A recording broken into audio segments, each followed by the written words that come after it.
আগুনে পুড়ে যাচ্ছে ইসরায়েলের মধ্যাঞ্চল। গাজায় যখন আগ্রাসনের সব সীমা ছাড়িয়ে যাচ্ছে ইসরায়েল, ঠিক তখনই মধ্যপ্রাচ্যের কসাই বেনিয়ামিন নেতানিয়াহুর দেশ থেকে ভেসে এলো আর্তনাদ। ভয়াবহ দাবানল ছড়িয়ে পড়েছে দেশটিতে।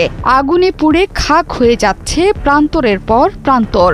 আগুনের তীব্রতা আর বাতাস এতটাই ভয়ঙ্কর হয়ে উঠেছে যে নিমিষেই বেশ কয়েকটি শহরে ছড়িয়ে পড়েছে দাবানল। এরই মধ্যে শহরের বাসিন্দাদের নিরাপদ দূরত্বে সরিয়ে নেওয়া হয়েছে।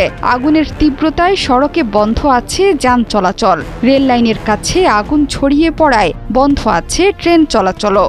এমন পরিস্থিতিতে অ্যাডহক কমান্ড সেন্টারের জরুরি বৈঠকে অংশ নিয়েছেন ইসরায়েলের প্রধানমন্ত্রী বেনিয়ামিন নেতানিয়াহু। গণমাধ্যমগুলোতে বলা হয়েছে, মধ্য ইসরায়েলের মোসাব তারুমের কাছেই প্রথম আগুনের সূত্রপাত।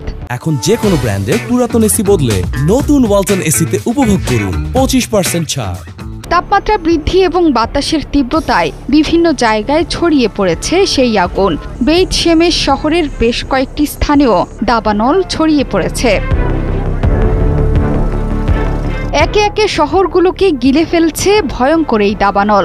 বর্তমানে নিয়ন্ত্রণের বাইরে চলে গেছে এই আগুন।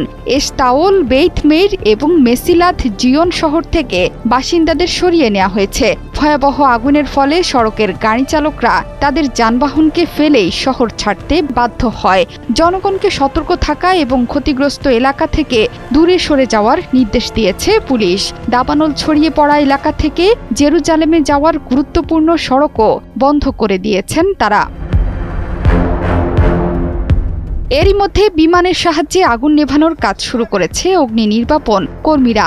আগুন নেভাতে গিয়ে 7 জন দমকল কর্মী সহ কমপক্ষে 9 জন আহত হয়েছেন। ফায়ার অ্যান্ড রেস্কিউ অথরিটির মুখপাত্র জানান, আগুন নেভাতে গিয়ে 9 জন আহত হয়েছেন। তাদের মধ্যে 7 জন দমকল কর্মী এবং 2 জন বেসামরিক নাগরিক। দাবানলের স্থান থেকে জেরুজালেম প্রায় 25 কিলোমিটার দূরে। এরপরও জেরুজালেমের আকাশ ধোঁয়ায় আচ্ছন্ন।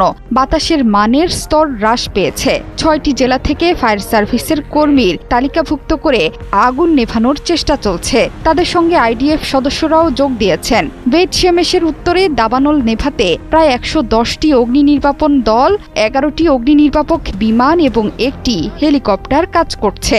এছাড়াও ইসরায়েলি বিমান বাহিনী, উদ্ধার পরিষেবা এবং পুলিশ কাজ করেছে। দাবানলের ঝুঁকিপূর্ণ এলাকাগুলোতে পর্বতারোহীদের খোঁজে তল্লাশি চালাচ্ছেন কর্মকর্তারা। দীর্ঘ অশুষ্ক গ্রীষ্মকালের কারণে ইসরায়েলে এর আগেও অনেকবার দাবানল ছড়িয়ে পড়ার ঘটনা ঘটেছে। একই ঘটনা ঘটেছে আমেরিকার নিউ জার্সিতেও। সেখানেও তীব্র দাবানলের সাথে লড়ছে মার্কিন জনগণ। যে কোনো সময় ক্যালিফোর্নিয়ার মতো রূপ ধারণ করতে পারে নিউ জার্সিও। জোহরা চৌধুরী, সেতু 71।